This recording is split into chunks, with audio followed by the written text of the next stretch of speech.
제인 파트너스의 표철민입니다. 개인적으로 사실 15년 전에 웹 2.0 코리아 키노트를 했었는데요. 그 웹3 코리아를 만들어서 그 진행을 하게 돼서 또 감회가 새롭습니다. 그래서 오늘 사실 저희 한대훈 팀장님이 그 첫 세션이었는데 좀 일정이 오늘 오후로 좀 변경이 돼가지고 그 제가 웹3의 개념부터 뭐 좀 정리를 해봤습니다. 그래서 우선 그 50분간 좀 포문을 열고 그 이후의 세션들을 좀 스페시픽하게 가보려고 하는데요. 이거 그냥 어저께 제가 자료를 만들다가 재미로 이렇게 못생겼었더라고요. 지금도 못생겼지만 22살 때입니다. 그래서 저희가 웹 2.0 한국에 그때 2006년 7년에 웹 2.0 서비스들이 처음 나올 때 이제 주요 서비스 중에 하나였던 이제 개인 맞춤형 포탈인 위자드닷컴이라는 걸 했었는데요. 그때도 사실 지금이랑 분위기가 너무 비슷했습니다. 요즘에 웹3 이야기가 나오는 것처럼 한국에서 굉장히 그때도 어떤 새로운 인터넷이 온다. 뭐 그동안의 인터넷과 다른 그때는 이제 키워드가 참여, 공유, 개방 이 세 가지였습니다. 그래서 대표적으로 뭐 유튜브가 처음 나와서 2005년에 이제 구글에 인수가 되고 그러면서 이제 뭐 사람들이 그때만 해도 UCC라고 불렸던 이제 사람들이 직접 만든 컨텐츠를 인터넷에 올릴 수 있게 되면서 뭐 굉장히 흥미로운 전개가 됐었는데 특히 닷컴 버블 이후로 뭐 여기 계신 많은 분들이 기억하시겠지만 사실 거의 한 3, 4년간 암흑기였던 것 같습니다. 2001년에 닷컴 버블이 이제 딱 꺼지면서 3, 4년간 암흑기였던 것이 2005, 6년 특히 한국에는 사실 2006년부터였던 것 같아요. 그러면서 뭐 그때 당시에 기억하실지 모르겠지만 올블로그 같은 서비스들이 나오면서 이제 테터 툴즈 이런 서비스들이 있었고요. 그때 그 이야기 나왔던 그 새로운 인터넷이라고 불렸던 것들의 그 중요한 키워드들, 어떤 새로운 기술 조류들에는 이런 것들이 있었습니다. 그래서 RSS라고 해서 이제 다른 인터넷 사이트가 그 정리해 놓은 뉴스나 어떤 블로그 글 같은 것들을 다른 웹사이트가 불러다가 그 일종의 매시업 같은 걸 개발할 수 있는 표준화된 이제 그 언어가 있었고요. 그리고 뭐 AJAX라고 해서 어싱크로너스 자바스크립트였는데 그래서 뭐 이제 그동안은 제출 버튼을 눌러야만 게시판 같은 데 등록이 되었었는데 그 전까지는 이제 이 AJAX가 나오면서 제출 버튼을 누르지 않고도 그 엔드 유저가 서버에다가 어떤 통신을 할 수 있는 그런 굉장히 재미있는 일종의 프론트엔드 기술이 나왔는데 그러면서 마치 그 정적으로 멈춰 있는 웹사이트에서 드래그 앤 드랍으로 그때부터 드래그 앤 드랍이 생겼어요. 요즘은 사실 인터넷 사이트에서 드래그 앤 드랍 많이 하잖아요. 그런 것들이 되게 신기한 것들이 시작이 되었었고 뭐 소셜 북마킹 그래서 딜리셔스 혹시 기억하실지 모르겠는데 이제 내가 지나다니다가 굉장히 좋은 나중에 읽을 만한 요즘으로 치면은 그 크롬 같은데 기본적으로 내장돼 있는 이제 나중에 읽기 기능 같은 것들이 이제 웹 서비스로 처음 나왔었습니다. 그래서 소셜 북마킹이라는 그 어떤 카테고리가 있었고요. 그리고 요즘에 재밌는 게 DID 웹3가 되면서 DID 얘기가 많이 나오는데 똑같은 게 웹 2.0 때 있었습니다. 오픈 아이디라고 해서 그때도 마찬가지로 어떤 특정 기업이 유저의 데이터베이스를 갖는 게 싫다. 그리고 사이트가 수천 개인데 일일이 회원가입하는 게 싫다. 그래서 한 곳에만 회원가입을 해놓으면 그 OAuth로 이제 이 다른 어떤 사이트를 이용하든 간에 내가 이 오픈 아이디에 가가지고 한 번만 사인을 하고 인증을 하고 돌아오면 그 사이트에 개별 사이트에 회원가입을 하지 않아도 세션이 유지되는 이제 그런 서비스가 처음 나왔는데 오픈 아이디가 당시에 그 기업이 운영하는 게 아니라 그런 어떤 회원 DB를 뭐 분산까지는 아닌데 이제 매번 가입하는 게 귀찮은 사람들을 그 엔드 유저를 돕자는 취지로 이제 많은 기업들이 얼라이언스를 만들어서 진행했던 일종의 인터넷 운동 같은 거였습니다. 그래서 한국에는 NC 소프트의 자회사인 오픈마루 스튜디오가 마이 아이디라는 이름으로 그 오픈 아이디 기술을 이용한 이제 서비스를 제공을 했었고요. 오픈마루 스튜디오가 웹 2.0 서비스들을 많이 내놓았었는데 이제 그 마이 아이디의 인증 서비스를 시작으로 뭐 스프링 노트라고 하는 이제 공동 협업 노트 툴, 그리고 레몬펜이라고 하는 어노테이션 툴, 이런 것들이 나왔는데 그게 지금은 이제 다시 또 아직도 사실 요즘에 뭐 라이너라는 이름으로 한국 서비스이지만 전 세계가 사용하고 있는 그런 서비스들이 있는데 그 크롬 익스텐션으로 웹사이트에 어떤 메모를 하거나 할 수 있는 이제 스크랩을 하거나 그런 툴들이 많이 있잖아요. 그런 것들이 사실은 옛날에도 이제 있었습니다. 그래서 그냥 제가 조사를 하다가 옛날 생각이 나가지고 재미로 이제 한번 쭉 리뷰를 해보았고요. 그때부터 15년을 좀 회고를 이제 해보면 그 유튜브를 비롯한 어떤 블로그도 그렇고 카페도 그렇고 어떤 사용자가 인터넷 서비스 발전을 위해서 적극적으로 참여해서 컨텐츠를 생산하는 서비스들은 완전히 살아남은 것 같아요. 지금도 그죠? 그랬지만 그때 이야기 나왔던 많은 그 기대감을 갖게 했던 그 조류 중에 하나가 웹 1.0과 2.0을 가르는, 뭐 이것도 사실 그때 굉장히 지금 마치 잭도시랑 뭐 싸우듯이 마치 웹3는 마케팅 용어다, 그 얘기가 똑같이 2006년에 구글 CEO였던 에릭 슈미트가 한국에 와가지고 했던 강의에서 이 웹 2.0은 마케팅 용어다라는 얘기를 했었거든요. 그래서 어떻게 보면 그게 그대로 재현되고 있는데 그 웹 2.0을 주로 가르는 핵심 중에 하나가 개방이었어요. 그러다 보니까 개방형 혁신이었는데 한 서비스를 다른 서비스랑 엮어가지고 매시업을 API, 오픈 API라는 게 그때 이제 처음 나왔었고, 그래서 A 서비스의 API와 B 서비스의 API를 연결해가지고 매시업을 만드는 그런 것들이 굉장히 기대가 많이 됐었고, 특히 웹 2.0을 하는 우리 같은 제작자들은 거기서 막 희열을 느꼈거든요.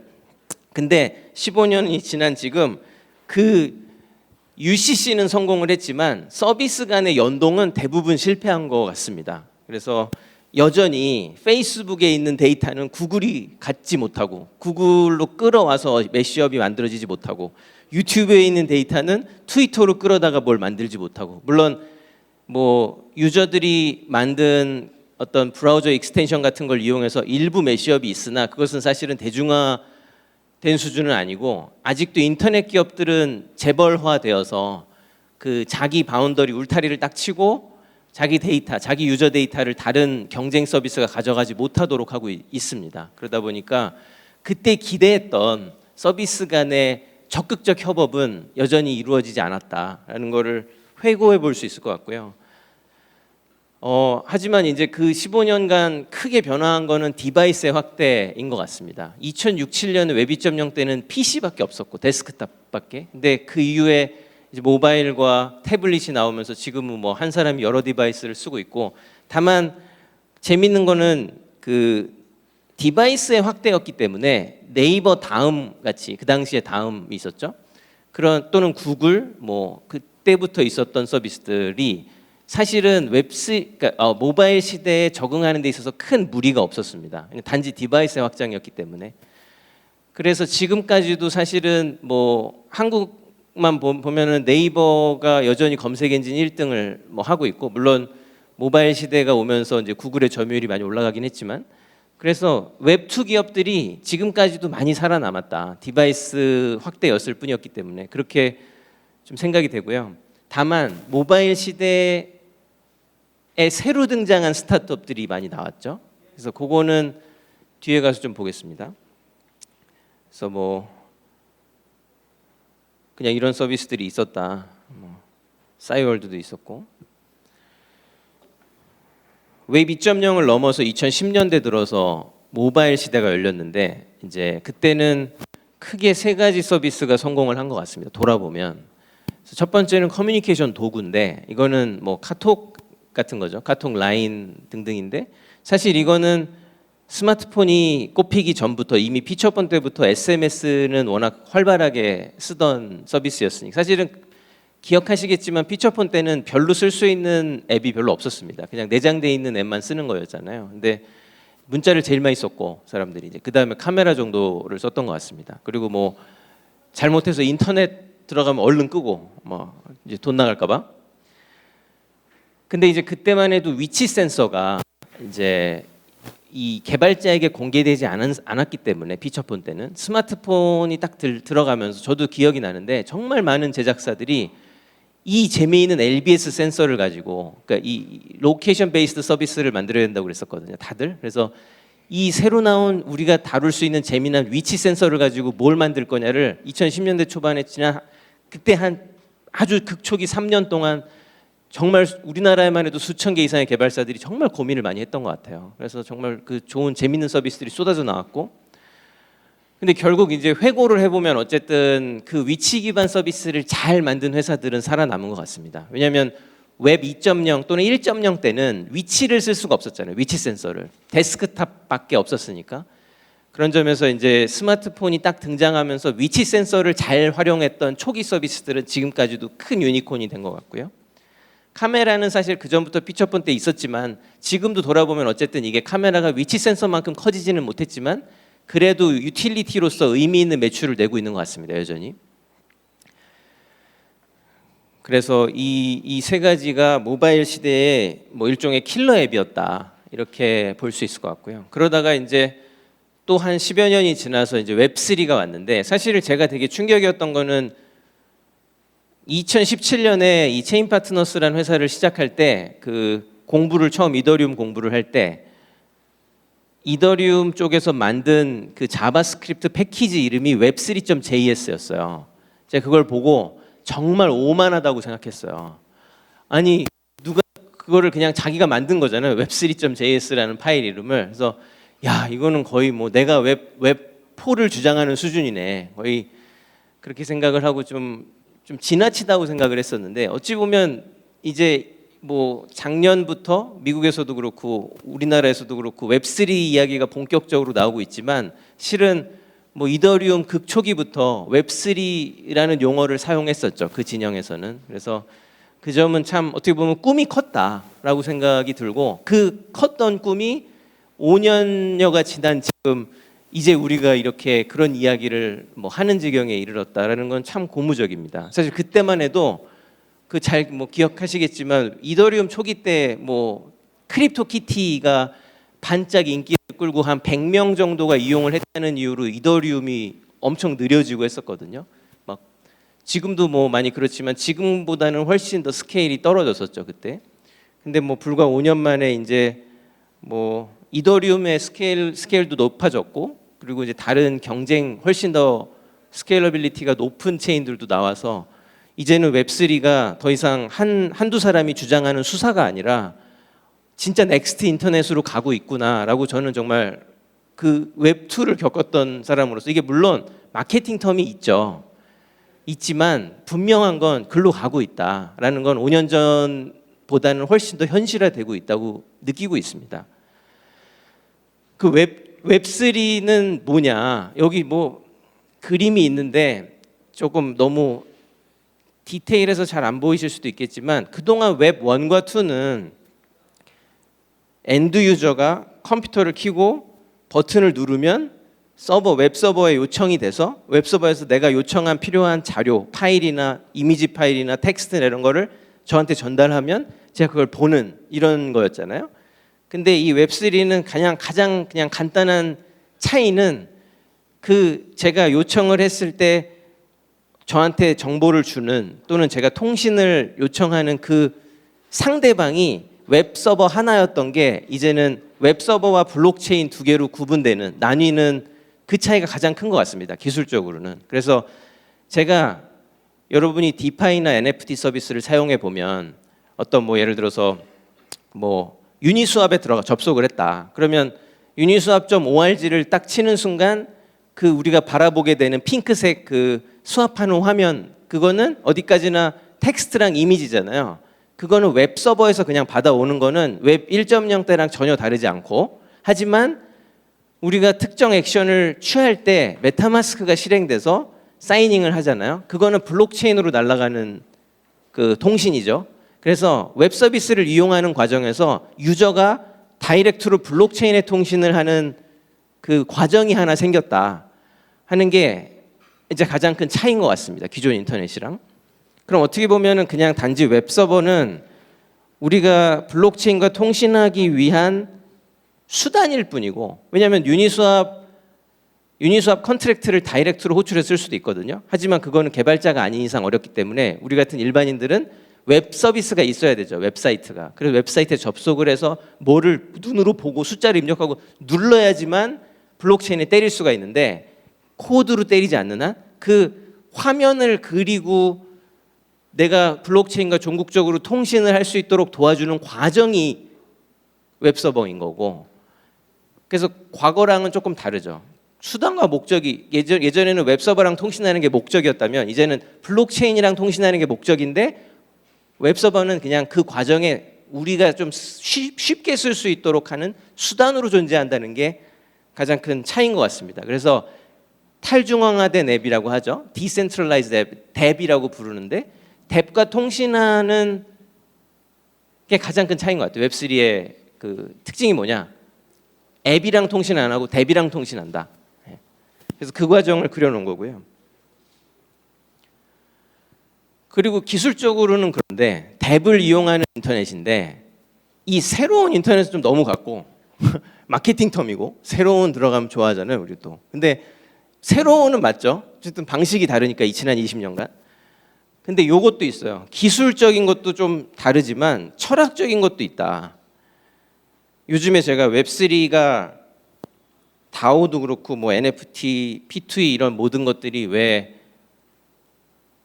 하는 거냐라는 질문을 받으면 이게 결국 시대 정신이랑 맞닿아 있다고 얘기하고 다녀요. 왜냐면 결국 사람들이 뭔가 예를 들어서 과거에는 한 회사에 얽매여야만 했다면 이제는 사실은 내가 능력이 있으면 뭐 투잡, 쓰리잡 할 수 있는 거죠. 그래서 그게 뭐 웹3가 만들어낸 용어가 아니라 예전부터 부캐, 요즘 부캐가 유행이잖아요.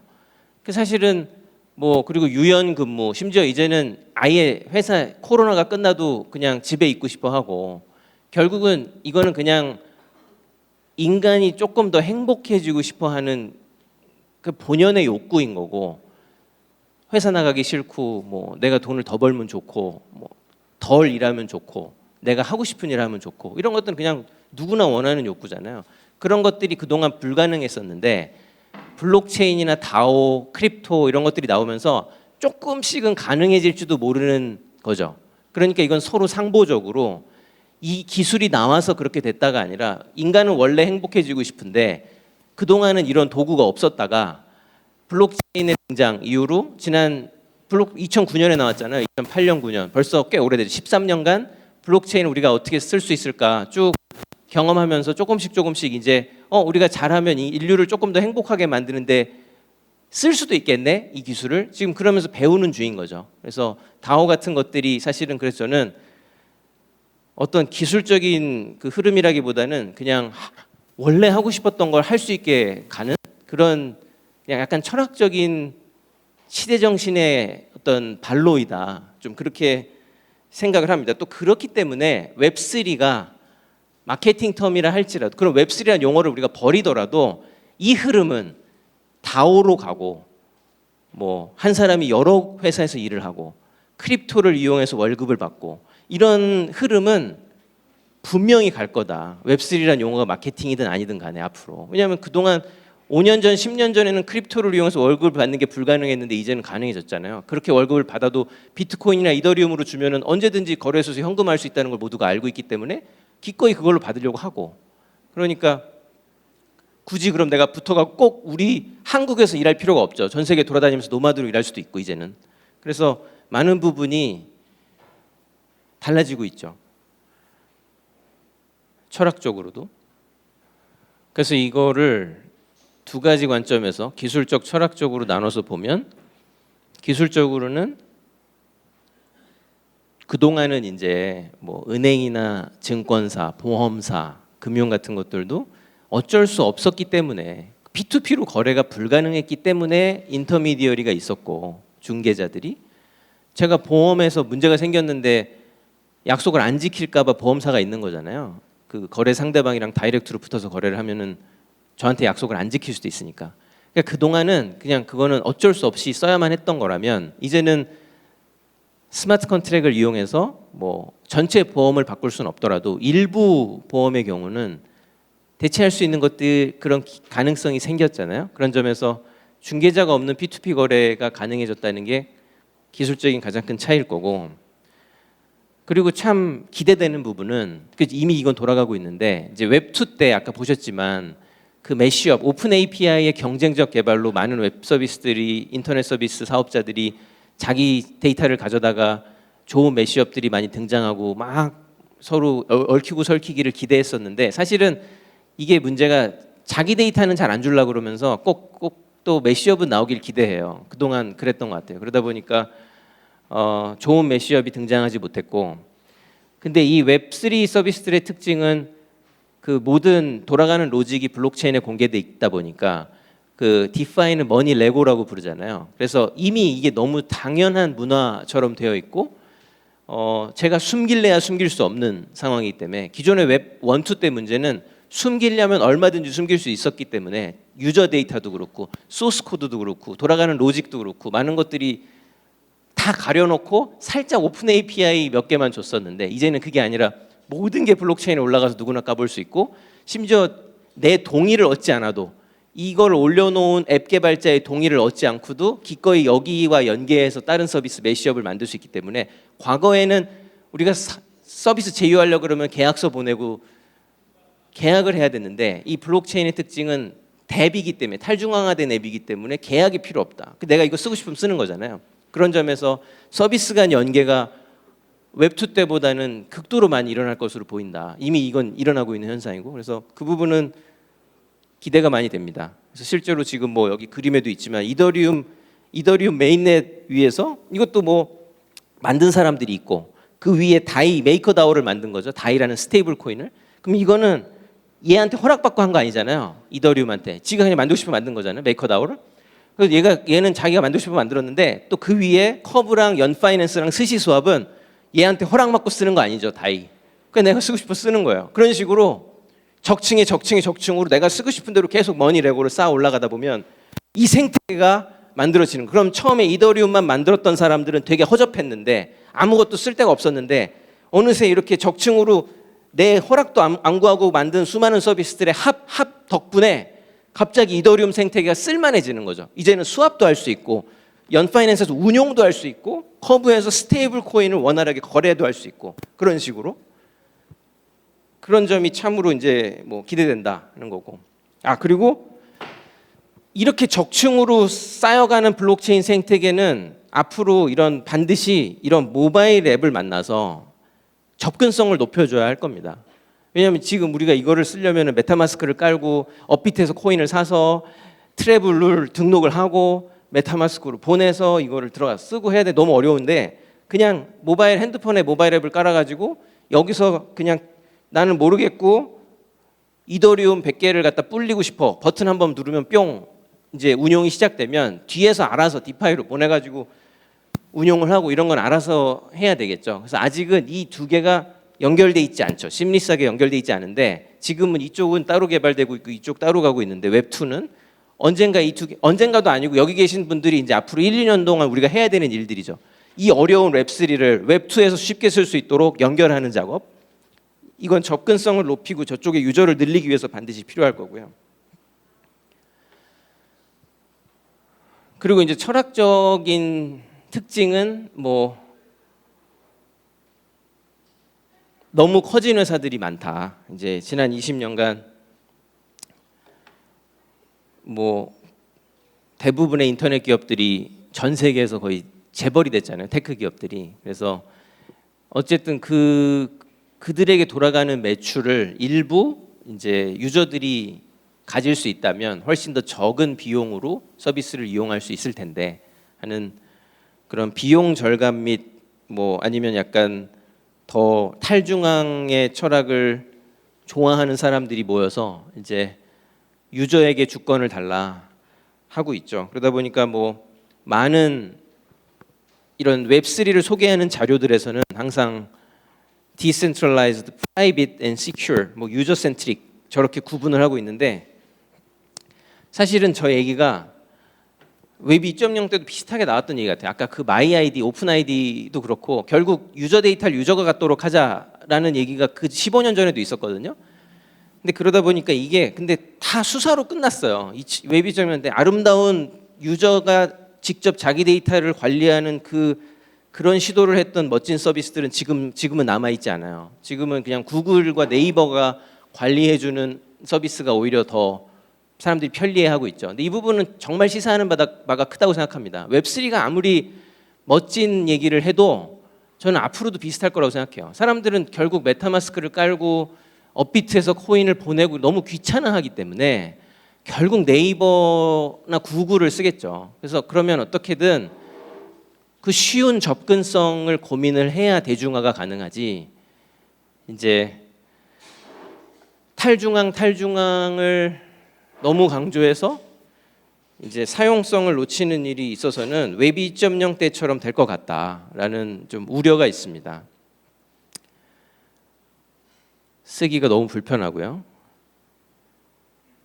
일단 무조건 지금 현재는 아직은 웹3가 웹2보다 무조건 불편한데 사용성이. 근데 그러면은 지금 우리가 찾아야 되는 문제는 불편함을 감수하고서라도 반드시 써야만 하는 그런 문제를 찾아야만 모바일 때 마치 위치 센서를 선점한 프로젝트들처럼 이제 웹3를 어떤 주도하는 그런 그 회사들이 될 수 있을 텐데 이제 여기 뭐 그림에도 제가 그려왔지만 이제 지금 인기 있는 지금 되게 잘 나가는 웹3의 회사들은 아직은 이런 것들이 많아요.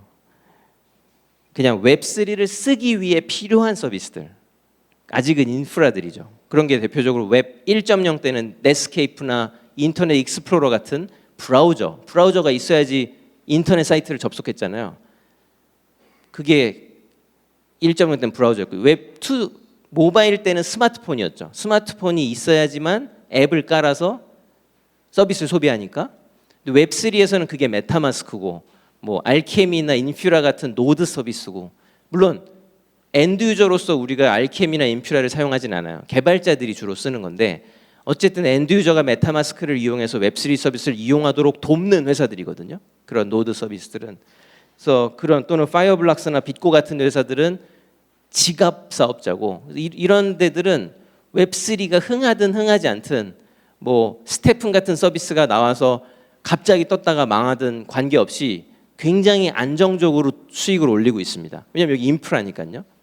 그래서 아직은 이런 웹3에서도 이런 걸 하는 회사들이 지속적으로 굉장히 성장하는 중이고 그래서 이게 이제 뭐 과거에는 너무 뻔한 얘기긴 한데 뭐 골드러시 시대에 리바이스 청바지라든가 이제 직접 캐로 안 들어가는 거죠. 스테픈을 안 만든다는 거예요. 아직 이런 회사들은. 그래서 앞에서 금광 캐로 들어가는 사람들 앞에서 청바지를 팔아서 커진다. 그 리바이스고. 그다음에 직접 유정을 캐는 게 아니라 그 유정을 파는 장비를 파는 회사를 하는 거죠. 이제 그런 회사들이 현재는 굉장히 스테디하게 성장하고 있다. 웹3에서. 하지만 저런 회사들 덕분에 이제 그 위에서 앱을 만드는 회사들이 있잖아요. 그 앱을 컨텐츠를 만드는 회사들은 대체로 지금 성적이 안 좋습니다. 물론 반짝했는데 엑시 인피니티 뭐 작년에 엄청나게 반짝했지만 지금은 뭐 유저도 엄청 떨어졌고 뭐 당연히 토큰 가격도 떨어졌고 스텝은 최근에 올랐지만 뭐든지 아무튼 오르면은 유저가 늘어나고 관심을 많이 받고 하는데 또 확 떨어졌고 뭐 또 이제 미르의 전설 4를 위시했던 이제 위믹스도 P2E의 대표 주자로 뭐 굉장히 각광을 받았지만 여전히 뭐 굉장히 많이 유저도 나갔고 이제 토큰 가격도 빠졌고 DYDX는 디파이 쪽의 그 파생 상품 프로토콜로 뭐 굉장히 한때 코인베이스보다 거래량이 많다고 했지만 이거는 사실은 거래를 하면 그 자기 토큰을 리워드로 주는 트레이드 마이닝 때문에 이제 일시적으로 인기를 끌었던 것뿐이고 그 마이닝이 끝나고 나서는 다시 거래액이 크게 줄었습니다. 그래서 이런 걸 볼 때 아직은 웹3를 가지고 이제 물론 이런 시도들이 너무 가치 있죠. 이런 것들이 나와야지만 이 경험을 통해서 우리가 어떻게 하면 작년에 스테픈이라는 게 있었는데 올해는 우리가 조금 더 좋은 걸 만들어 볼까? 이 토큰 인플레이션을 어떻게 해야 줄여볼까? 막 이런 고민들을 하면서 조금씩 개선이 되겠죠. 근데 일단 현재까지는 컨텐츠를 만드는 사업자들은 저렇게 계속 반짝하고 떨어지고 하면서 계속 답을 찾는 중인 것 같고 아직은 그 밑에서 리바이스 청바지를 파는 웹3 인프라를 깔고 있는 회사들이 더 높은 수익을 올리고 안정적인 유저 베이스를 이제 확보해가고 있는 중입니다. 그래서 이런 것들을 볼 때 이 사실 뭐 제가 어거지로 가져온 게 아니라 우리 여기 계신 모든 분들이 너무 잘 아는 대표 주자들이잖아요. 그 작년 뭐 올해 제일 유명했던 이런 것들을 볼 때 일단은 이 웹3 서비스들이 너무 쉽죠. 자기 토큰이 있기 때문에 유저들이 이걸 사용해 주면 토큰 보상을 주겠다 하는 게 너무 익숙하고 하니까 그냥 다 그렇게 하는데 그러다 보니까 토큰 보상을 많이 줄 때는 유저들이 빵 모였다가 더 이상 보상을 안 주거나 아니면 초기에 보상을 많이 받았던 사람들이 그걸 다 시장에 던지면 이제 저 데스 스파이럴을 타면서 토큰 가격이 빠지면 더 이상 내가 예전에 100만 원 벌던 게 50만 원밖에 못 버니까 열심히 서비스를 이용 안 하게 되고 그럼 처음에 그런 이제 돈 보고 들어왔던 사람 떠나고 이러면서 그냥 서비스가 안 좋아지는 이제 이런 과정을 다들 거치고 있어서 당연히 토큰 보상을 주면은 일시적으로 트래픽을 올릴 수 있는 강점은 있지만 그럼에도 불구하고 모바일 때 그 위치 센서처럼 웹3에서는 토큰 보상을 안 주고도 쓸 수 있는 거를 좀 찾아야 한다 할 것 같습니다. 물론 뭐 저도 못 찾았지만 일단 그거를 우리가 모두가 이제 고민을 해봐야 될 것 같습니다. 토큰 보상을 쓰는 게 너무 쉬운 답인데 그게 지속 가능하지가 않으니까 아니면 줄 때 주더라도 적게 해준다든지 그래서 이제 사실 이 문제는 저희가 창업을 하고 나서 지난 5년간 계속 고민하고 있는 부분이긴 한데 결국 그거죠. 그러니까 왜 써야 되느냐 웹3를 불편한데도 그러면은 저는 세 가지밖에 없는 것 같은데 첫째는 이제 웹 1, 2 모바일을 다 합쳐서 절대 할 수 없었던 비용 절감을 막대하게 해줄 수 있는 서비스가 웹3 덕분에 나왔다. 아주 기대되는 분야는 해외 송금이에요. 그죠? 사실 여기 계신 분들도 그렇고 뭐 시청하고 계신 분들도 그렇고 뭐 주변에서 이 누구 유학생 해외 유학 간 사람이나 아니면 해외에서 사업하시는 분이나 뭐 송금할 때 할 일이 있을 때 크립토를 이용해서 했다 한 번쯤은 들어보셨을 겁니다. 그러니까 이거는 억지로 시키는 게 아니라 진짜로 그냥 그분들의 니즈에 의해서 자발적으로 일어나고 있는 유저 행동이잖아요. 이거는 분명히 자기가 지금 은행을 통해서 스위프트로 해외 송금을 하거나 핀테크 회사를 통해서 하는 것보다 크립토를 보내서 현지에서 파는 게 더 싸다는 거는 이미 그거는 뭐 전혀 그건 억지가 아니죠. 그냥 그래서 그런 부분들이 좀 기대가 되고 사실 이제 웹2 때로 제가 비유를 해가지고 여기다 옆에다가 사례를 그려왔는데 AWS 기억하시겠지만 그 아마존 웹 서비스가 나오기 전에는 인터넷 사이트를 하나 만들려면 1,500만 원짜리 웹 서버를 구매를 먼저 해야 했어요. 그럼 일단 진입 비용이 높잖아요. 근데 지금은 스타트업들이 3, 40만 원에 프리티어로 공짜로 심지어 해가지고 언제든지 사이트를 띄우고 운영이 되고 잘 되면 그때 가서 그냥 자연스럽게 아마존이 그냥 자연스럽게 그냥 각 금액이 올라가게 종량제로 이렇게 돼 있잖아요. 근데 그렇게 된 지가 정말 얼마 안 됐잖아요. 그래서 그것도 이 유저들의 진입 비용을 혁신적으로 낮춰줬기 때문에 이제 저 1번에 해당이 되겠죠. 그리고 2번은 아까 모바일에서 위치 센서처럼 그냥 인터넷 서비스라고 생각하면 텔레그램 같은 거죠. 텔레그램을 왜 쓰느냐. 결국 뭐 조금의 더 프라이버시가 있다고 생각하는 사람들이 쓰는 거잖아요. 정치인들도 쓴다고 하고. 그래서 그런 것들이 뭔가 있어야 된다. 웹3에서는 이제 기존의 웹2에서 불가능한. 사실 웹2에서 가능하면 뭐 굳이 왜 불편함을 감수하고 이쪽으로 넘어오겠어요? 그래서 저 부분을 좀 고민해야 될 것 같고. 그리고 웹3 이용을 편리하게 해주는 부분은 아까 앞에서 설명드린 그 인프라들, 이제 이 셋 중에 하나를 골라야 될 것 같다. 이 웹3 지속 가능한 웹3 서비스를 우리가 개발하려면. 그래서 그런 것들이 해외 송금, 뭐 기존에 불가능하던 류는 토네이도 캐시, 이거는 이제 자금 세탁해주는 안 좋은 앱인데 어쨌든 이런 거를 킬러 앱이에요. 웹3의 킬러 앱. 그러면 이거는 우리가 배울 필요가 있죠. 왜냐하면 웹2에서는 자금 세탁을 할 수가 없었는데 어쨌든 이걸 만든 개발자는 뭐 여기서 그 유통되는 자금이 엄청나기 때문에 얘는 하나의 킬러 앱을 만든 거예요. 분명히 이 2번에서 3번. 그리고 이제 우리가 지금 저희가 뭐 만들고 있는 체인저도 그런 인터넷의 어떤 파편화된 크립토 유동성을 모아서 최저가를 찾을 수 있도록 도와주겠다라는 그 문제의식이어서 약 2번에 해당한다고 생각합니다. 그래서 이제 하나씩 그 앞에 1, 2, 3번을 좀 보면 제가 이게 시간이 늘어질 거라고는 예상은 했는데 10분밖에 안 남았다고, 5분밖에 안 남았다고. 10분. 지금까지 온 거를 한 2배는 더 가야 되거든요. 그래서 어떡하지?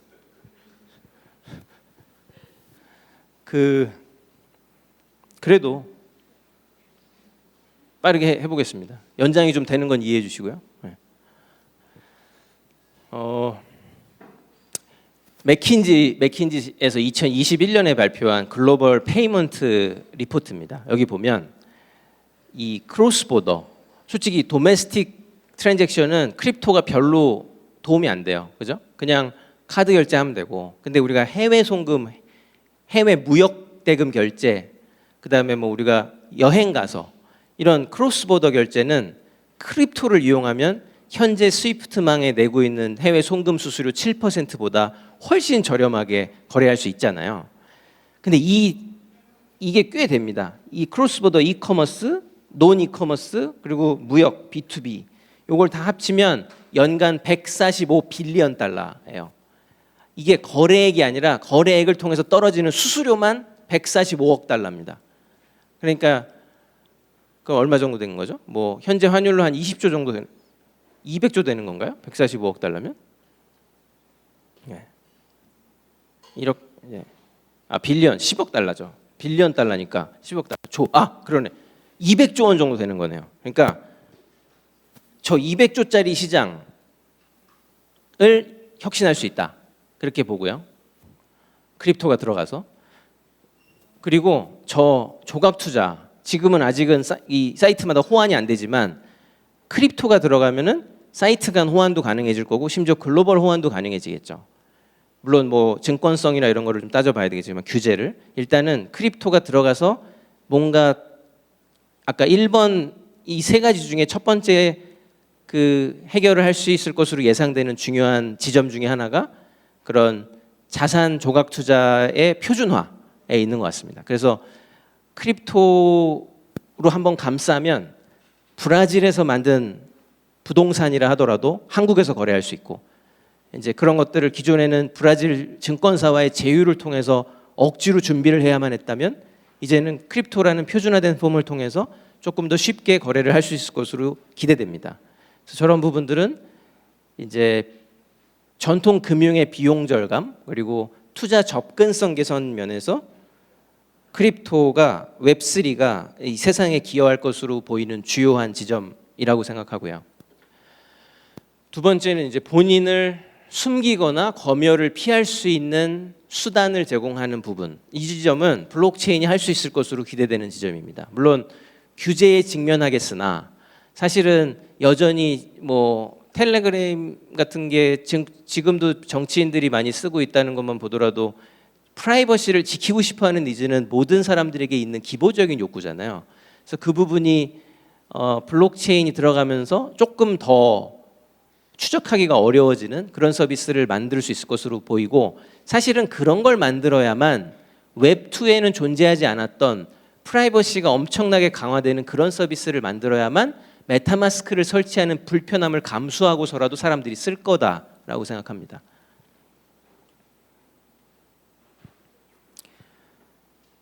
그리고 뭐 이건 앞서 보신 사실 뭐 우리나라에서 만든 자랑스러운 스타트업들이죠. 크립토 퀀트, 쟁글, DSRV 저런 회사들은 다 자기만의 엣지를 가지고 크립토 퀀트는 온체인 데이터, 쟁글은 공시, DSRV는 노드 이렇게 뭔가 딱 자기만의 전문성을 가지고 그 웹3를 이용하는 데 있어서 개발자에게 도움이 되거나 투자자에게 도움이 되거나 이런 서비스들을 만들고 있죠. 그래서 저런 부분들이 또는 뭐 오픈시, NFT를 거래하거나 바이낸스, 업비트 이거는 크립토를 거래하거나 이런 투자나 서비스를 이용하는 데 있어서 필요한 인프라를 만드는 회사들 이제 이 세 번째 조류. 그래서 크게 이제 이 세 가지가 이제 세 가지 중에 하나는 되어야 웹3를 굳이 불편함을 감수하고서라도 쓸 것으로 보입니다.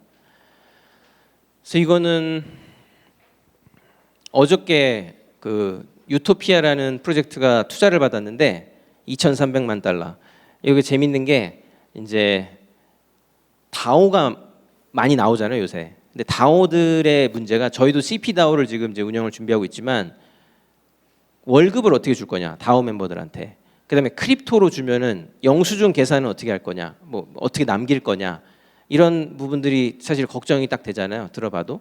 그래서 그런 회계 처리나 다오의 회계 처리나 뭐 월급 또는 어떤 아레나를 지정해서 얼마나 일을 했다 이런 것들을 기록으로 남기는 일종의 다오계의 ERP 솔루션입니다. 사실은 ERP가 다오계의 ERP가 많이 나오는데 이미 많은 다오들이 이 솔루션을 사용하고 있더라고요. 그래서 이제 북키핑 앤 어카운팅, 뭐 파이낸셜 애널리틱스, 피플 매니지먼트, 트레저리 앤 토큰 매니지먼트, 피앗 온 램프 뭐 이런 것들을 토큰 베스팅 저런 것들을 이제 하나의 툴에서 관리할 수 있도록 함으로써 다오를 운영하는 데 있어서 좀 더 편리하게 이제 사용할 수 있도록 하고 있습니다. 사실 저런 도구들이 아까 3번에 해당하는 거겠죠. 이제 이 웹3가 발전하는 데 있어서 인프라가 되는 서비스들일 거고요.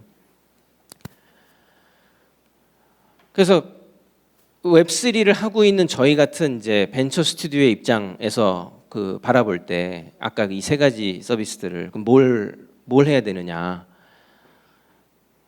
저희는 일단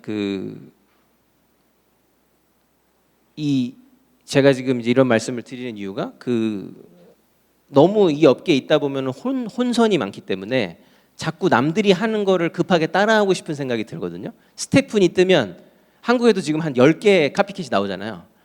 막 그런 생각이 들어요. 남들이 NFT를 하면 안 하면 안 될 것 같고. 그래서 그런 수많은 방해들 속에서 좀 줏대를 지키려면 그 기준이 필요하겠다. 그래서 이제 이 세 가지 기준을 세운 거고요. 그래서 그 앞서 설명드린 그 세 가지 기준에 부합하는 서비스를 개발하거나 투자를 해야 되겠다. 요새 그런 생각을 하고 있습니다. 사실 그 말씀을 드리고 싶었던 것은 뭐 카피캣을 만드는 건 사실 큰 의미가 없잖아요. 그 기왕이면 스테픈 같은 걸 새로운 걸 만들어서 글로벌 1등을 하는 게 좋지. 아 스테픈이 나왔으니까 한국에서 비슷한 걸 베껴야지 하는 거는 작잖아요 시장이. 웹3를 하는데. 그래서 기왕이면 이제 그래서 저희가 좀 고민하고 있는 지점을 좀 설명을 드리려고 했던 거고요. 그리고 이제 인해 전술 비즈니스 하지 말자. 사람을 들여서 사람이 하는 거 하지 말자. 그래서 최대한 기술 플랫폼 위주. 저희가 예전에 OTC를 2018년에 한국에 OTC를 처음 했는데 100% 사람이 했거든요. 그러면 어떻게 되냐면 주문이 많아지면 사람을 더 뽑아야 돼요. 그게 에이전시 비즈니스잖아요. 근데 그런 식으로 가서는 의미 있는 스케일이 나오기 힘들잖아요. 그래서 이제 지금 체인저라는 저 제품은 OTC 예전에 하던 OTC를 완전히 자동화해 놓은 거거든요. 그래서 사실은 그런 식으로 가고 있는 중이고 글로벌을 반드시 해야 된다. 웹3를 할 거면 왜냐하면 이제 전 세계가 이제 시작인데 굳이 한국에 머물러 있을 필요가 없잖아요. 그래서 글로벌이 꼭 가능한 거로 기왕이면 하자 하고 있고 그다음에 요즘에 생각보다 너무 할 게 없어요. 너무 버티컬하게 이미 다 성숙 시장이 되고 있어서 웹3가 진짜 해외 가면 없는 게 없죠. 아까 다오를 관리하는 툴이 투자를 받는데 심지어 이거를 이미 50개 이상의 다오가 사용하고 있을 정도로 발전이 돼 있기 때문에 아주 버티컬한 걸 자꾸 날카롭게 하나를 잘 해야 겨우 그 문제를 풀 수 있을 것 같습니다.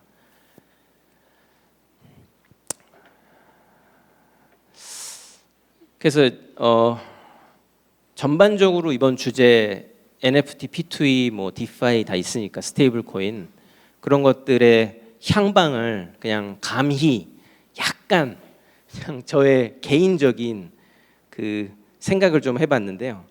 일단 NFT는 지금 나와 있는 이제 PFP, 급조된 수많은 PFP 컬렉션이나 그다음에 이제 사실 뭐 조각 투자로 피카소 그림 하면은 그냥 작년에 묻지도 따지지도 않고 완판이 됐었잖아요. 근데 이제 이런 많은 그걸 사신 분들이 지금 물려 있습니다. 더 이상 그걸 대신 다음에 받아줄 사람이 없거든요. 그래서 그런 점에서 이 유행이 지나고 이제 많은 PFP와 디지털 아트가 물릴 것이다. 그래서 대부분이 실패할 거다 이렇게 생각합니다. 그래서 아직은 이제 물론 뭐 이제 시작이죠. 그 물린다고 해서 끝이 아니라 뭐 그냥 2017년에 크립토를 보는 것 같이 NFT를 바라봐야 될 것 같습니다. 그래서 많은 첫 번째 시도를 해봤던 거고요. 우리가 작년부터 올해 좀 재미있어 보이는 분야는 그 조각 투자의 표준화. 아까 말씀드린 브라질의 부동산을 그동안 제가 살려면 브라질 증권사랑 제휴를 해야만 했는데 이젠 그럴 필요 없이 브라질 회사도 ERC20 토큰으로 만들었고 저도 ERC20로 거래를 하는 플랫폼을 만들었고 하면 전 세계 자산이 얼마든지 서로 돌아다니면서 거래될 수 있는 그런 자산 거래의 표준화를 이루는 데 있어서 NFT가 기여할 것으로 전망됩니다. 그래서 그 부분은 앞으로 발전할 것으로 기대되는 부분이고 멤버십 표준화. 멤버십도 사실 거래가 거의 불가능했잖아요. 다른 멤버십이랑은. 근데 이런 부분도 토크나이즈가 되면 이제 제가 A 멤버십을 가지고 있으면 B 멤버십과 교환한다든지 또는 A 멤버십의 시가를 평가해서 그걸 담보로 디파이 상에서 대출을 받는다든지 하는 그 파이낸싱까지도 굉장히 수월해질 것으로 전망됩니다. 그래서 이 부분은 이제 2세대 NFT로서 기대가 되는 것들이고요. 디파이에 있어서는 아주 중단기적으로 퍼미션드 디파이가 나와서 굉장히 이제 중요한 그 키워드가 될 것으로 보입니다. 이거는 뭐냐면 이제 허가된 사용자만 이용할 수 있는 디파이인데요. 지금까지는 메타마스크를 깔고 아무나 쓸 수가 있었는데 그 앞으로는 이제 규제가 등장하면서 그 KYC를 완벽하게 끝낸 통과된 유저에 한해서 그 지갑에 그 유저와 매핑된 지갑에 한해서만 자기들끼리 거래할 수 있는 디파이 서비스들이 나오고 그런 게 나와야만 기관들이 본격적으로 디파이에 뛰어들 수 있을 것으로 보입니다. 그래서 이미 그런 리포트가 있고 검색해 보시면 나오거든요. 블록 데이터에서 내놓은 자료인데 지금까지 디파이 시장에 들어와 있는 돈은 비교할 수 없을 정도로 많은 자금이 이제 이 퍼미션드 디파이가 시작되면 그 유입이 될 거다라는 이제 전망이 있습니다. 향후 5년 안에 1조 달러가 디파이 쪽으로 유입될 거다. 퍼미션드 디파이 덕분에 그런 그 전망 리포트가 있고요. 하지만 이 퍼미션드 디파이에 대한 준비가 아직 거의 안 돼 있습니다. 그래서 이 부분을 관심 있게 보시면 좋을 것 같습니다. 요번에 테라의 독원이 사실 이제 많은 문제가 됐던 게 탈중앙성이 떨어진다. 중앙화 그냥 이 사람이 혼자 비트코인을 몇만 개를 사가지고 뭐 그냥 깜깜이로 운영을 했다. 이 부분이 나중에 문제가 됐잖아요. 그래서 앞으로 탈중앙성이 더 과하게 요구될 것으로 보이고 이 디파이 2.0에서는 그리고 이 다음 시간에 우리 최주원 대표님이 또 소개해 주시겠지만 이 디파이 쪽에 요즘 가장 중요한 이슈 중에 하나가 자본 효율성입니다. 그래서 그 부분이 중요해질 것이고 디파이에서는 그리고 규제가 반드시 들어올 거기 때문에 이 퍼미션드 디파이를 미리 준비하고 있어야 된다. 그리고 접근성 향상 아까 말씀드린 대로 모바일 앱으로 그냥 메타마스크를 설치하지 않고도 디파이 서비스를 이용할 수 있도록 하는 그 연결에 대한 연구가 이제 중요해질 것으로 보입니다.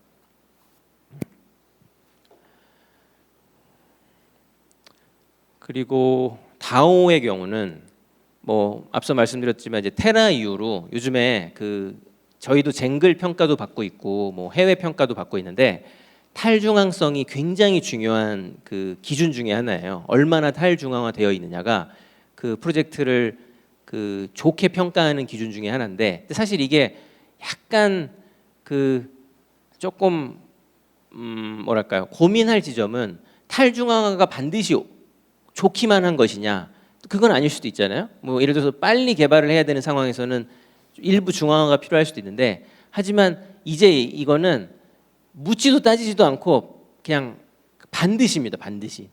제가 볼 때는 테라 이후로 우리가 어떻게 생각하는 간에 탈중앙성이 강화돼 있어야만 그 상장도 가능해질 것이고 앞으로 뭐 평가도 세간의 업계의 평가도 그렇고 모든 부분이 이거는 더 이상 선택의 여지가 없다. 그래서 다오 도입과 탈중앙성의 강화는 이제 앞으로 그리고 또 이번에 테라도 그렇지만 법적 시비도 분명히 있죠.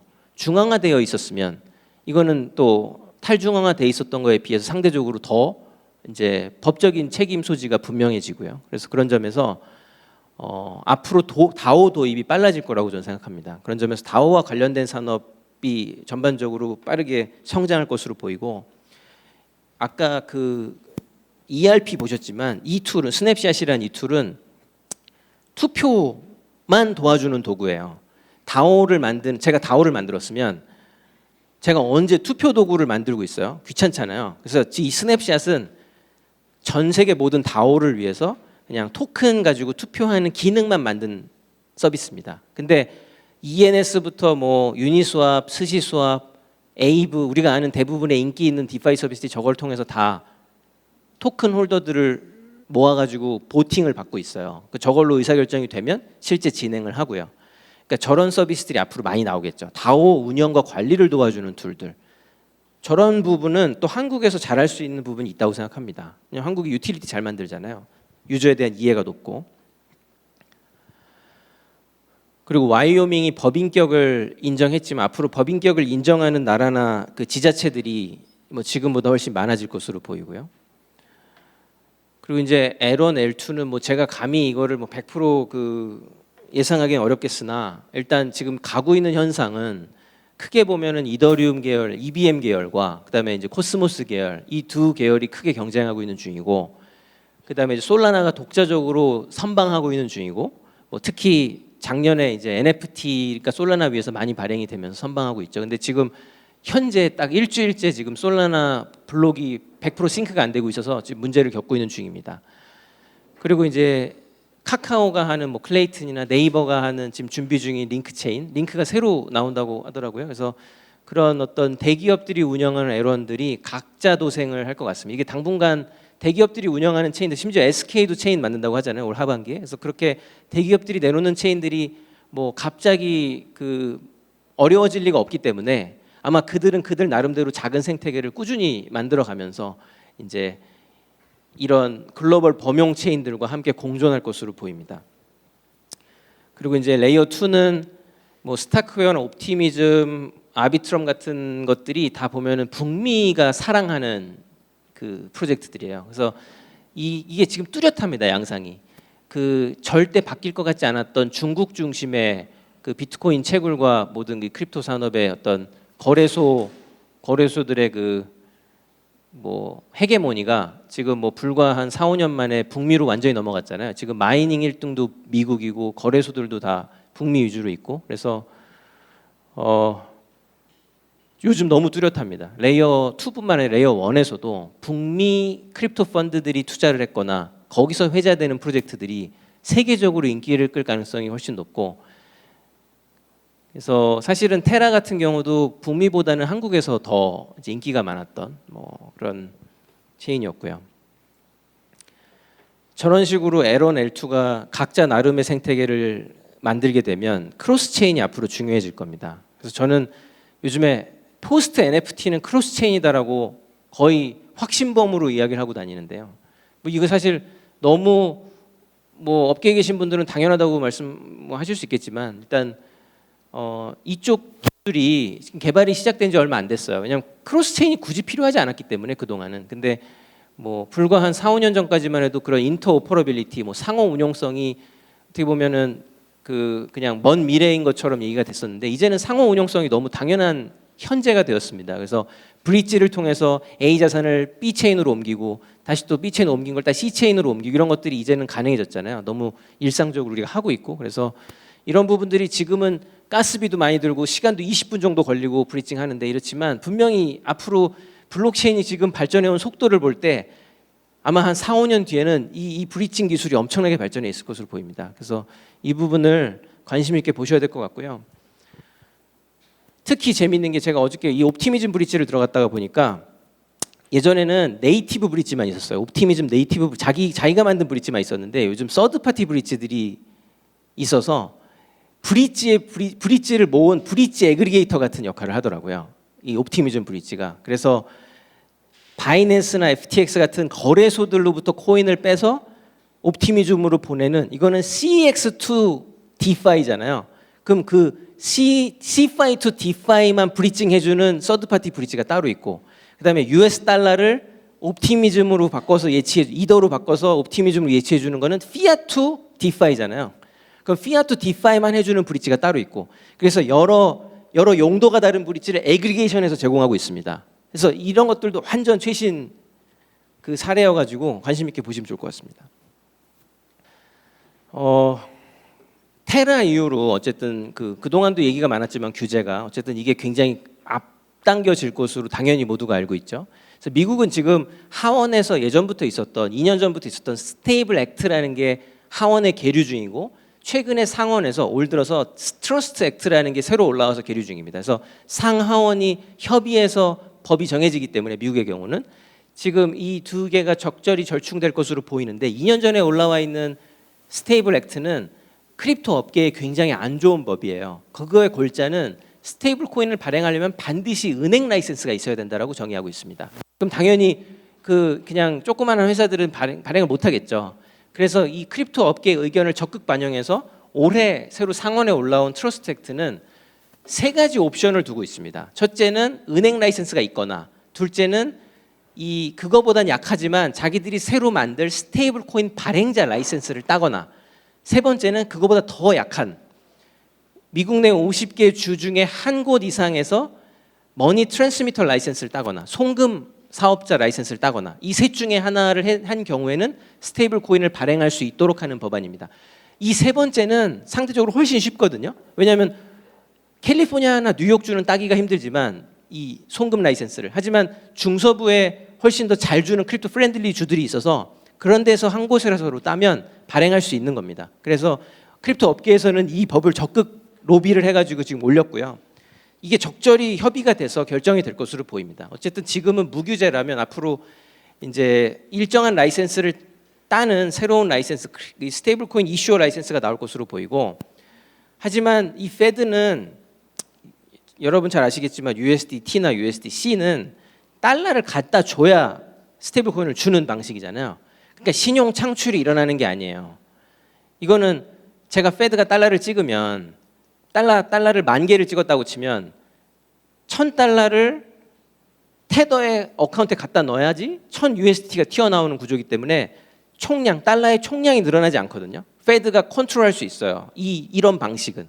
하지만 알고리즘믹 스테이블 코인은 나는 10,000개를 찍었는데 갑자기 어디서 루나 가격을 바탕으로 USDT가 튀어나오고, 그다음에 그 FXS 프락스 쉐어를 담보로 프락스가 튀어나오고, 이렇게 되기 때문에 페드가 컨트롤할 수 없어요. 페드가 만든 M1보다 훨씬 더 많은 양의 신용 창출이 돼서 돌아다니거든요, 달러가. 그래서 그런 점에서는 실제로 이 법안에서 알고리즘믹 스테이블 코인에 대한 언급은 아직은 없는데, 요번에 이제 테라 사태 이후로 어쨌든 그거에 대한 논의가 있을 것으로 보이고, 요 트러스트 액트에 포함된 내용은 인터레스트 베어링 토큰은 스테이블 코인 인정하지 않는다가 들어가 있습니다. 인터레스트 베어링 토큰이 뭐냐면 와이언 파이낸스에 집어넣고 받은 영수증 토큰을 아브라카다브라라는 디파이다 넣으면 밈이라는 스테이블 코인을 발행해 주는데, 그거는 어디까지나 USDT를 와이언 파이낸스에 넣고 받은 YVUSDT 영수증 토큰을 다시 아브라카다브라에 넣고 밈을 발행한 거잖아요. 그러면 담보는 확실히 있는 거거든요. 기초자산이 확실히 USDT인데, 하지만 이거는 USDT랑 좀 다른 게 YVUSDT는 USDT 생짜 USDT가 아니라 이자가 따박따박 생기는 이자가 붙은 영수증 토큰이기 때문에 증권이라고 돼 있습니다. 이 법안에 의하면 인터레스트 베어링 토큰은 시큐리티로 본다라고 돼 있습니다. 그렇다 보니까 이제 저런 것들이 실제 규제에 포함된다면 그런 뭐 아브라카다브라나 이런 현재 영수증을 유동화하는 스테이블 코인들은 영향을 받을 것으로 보입니다. 죄송해요. 너무 길어져가지고. 그래서 마지막 장표인데, 제가 어쨌든 첫 세션이 됐으니까 원래는 저기 이제 다음 세션이었는데 그 오늘 내일 뒤에 나올 그 세션들을 조금 더 뭐 좀 소개드리는 또 취지에서도 지금 이제 저희 체인 파트너스가 뭐 이제 2017년에 설립이 되고 사실 뭐 많은 노력을 했어요. 많은 시도를 하다가 또 많이 또 크립토 베어 마켓을 맞아가지고 많이 줄이고 그래서 이제 그 이후로 체인저에 집중해서 일을 하고 있고 한데 그래서 내일 사실 오전에 저희 체인저가 어떻게 개발되고 있는지 되게 자세하게 설명드릴 거거든요. 근데 사실 정말 재밌어요. 한번 그래서 혹시 관심 있으신 분들은 그냥 한번 들어보시면 그 뭘 하고 있다. 저희가 크로스 체인 같은 것들을 준비하고 있거든요. 그래서 어느 체인을 이용하든 간에 원하는 토큰을 보내드릴 수 있도록 만들고 있고 저희가 그 지금 하고 있는 일들을 좀 정의하고 있는 게 한 문장으로 정의하면은 이렇습니다. 웹2 회사들이 있어요. 은행, 증권사, 운용사, 앱이 있잖아요. 앱. 근데 자기 앱에서 크립토를 한 번도 취급해 본 적이 없기 때문에 전자지갑도 필요하고 크립토 유동성도 없고 크립토 유동성은 대한민국의 업비트, 빗썸, 뭐 코인원 이런 주요 인기 있는 거래소 말고는 제가 거래 당장 요이 땅 하면 저 아무도 우리한테 와서 거래 안 하잖아요. 그럼 오더북이 텅텅 비어 있고 굉장히 안 좋은 가격에 거래를 할 수밖에 없는데 그러다 보니까 3대 거래소가 아니고선 유동성을 가질 수가 없는데 그러다 보니까 증권사 운용사가 증권사나 은행에서 당장 크립토를 취급하고 싶어도 유동성이 없어서 제공을 못 하거든요, 고객들한테. 그래서 사실 그런 걸 준비를 하고 있습니다. 그래서 웹2 회사들이 크립토를 취급하기 마음 먹을 때 그냥 플러그만 꽂으면 저희 체인저 API만 연결하면 전자지갑부터 유동성, 모든 코인, 모든 외환 이런 것들을 한꺼번에 서비스할 수 있도록 하는 B2B 크립토 해저 서비스를 준비하고 있는 중이고요. 그래서 그거에 대한 저게 최종 목표인데 거기까지 가는 과정에 있다 하는 설명을 내일 저희 이걸 하시는 분들이 좀 해드릴 예정이고요. 그리고 요 다음 시간에 저희 최주원 대표, 메시어 대표께서 그 저희가 지금 하고 있는 일, 이거 뭐 뒤에서 설명하겠지만 내일 있네요. 내일. 그러니까 웹3 회사들의 또 공통적인 문제점 중에 하나가 디파이를 해본 적이 없기 때문에 해킹을 많이 당하잖아요. 그래서 요즘 저희가 지금 주력하고 있는 게 디파이를 해야만 하는 웹3 프로젝트들을 위해서 뻔해요. 디파이 필요한 거 뻔하거든요. 스왑, 스테이킹 누구나 필요하잖아요. 토큰의 유통량을 줄이기 위해서. 그다음에 뭐 스테이블 코인, 그다음에 랜딩, 담보대출 이런 것들. 이 어차피 모두한테 필요한 건 뻔하기 때문에 그 뻔한 것들을 이미 모듈형으로 다 만들어 놓고 그 자기 브랜드로 출시할 수 있도록 하는 이제 디파이 서비스를 이제 하는 저희 사업부가 이제 메시어이고요. 그리고 이제 내일 그 저희 공기와 물 김대철 대표 세션이 예정돼 있는데 저희가 아까 그 NFT를 다르게 써볼 수 없을까 계속 지금 고민하고 있다고 말씀드렸는데 그런 맥락의 일환으로 멤버십으로의 NFT를 좀 고려하고 있는 프로젝트가 있습니다. 그래서 그거를 좀 설명드릴 예정이고요. 그리고 이제 마지막으로 오늘 그 마지막 세션에 이제 그 디비전 벤처스의 김희수 이사가 웹3 투자 동향에 대해 설명을 드릴 예정인데 그 저희가 지금 준비하고 있는 크립토 펀드입니다. 그래서 이제 그 아까 말씀드린 세 가지 기준에 부합하는 거를 우리가 다 만들 수가 없으니까 이제 그런 거에 저희가 볼 때 잘 찍었다 하는 그런 스타트업들을 찾아서 이제 투자를 하는 그런 펀드를 준비하고 있습니다. 그래서 혹시 여기 계신 금융권 뭐 특히 많이 오셨는데 그 웹3에 대한 어떤 익스포저가 필요하신 경우에는 또 이런 일들도 같이 해볼 수 있다고 생각합니다. 그래서 적극적으로 많이 좀 연락을 부탁드리겠습니다. 네. 장시간 뭐 함께해 주셔서 감사합니다.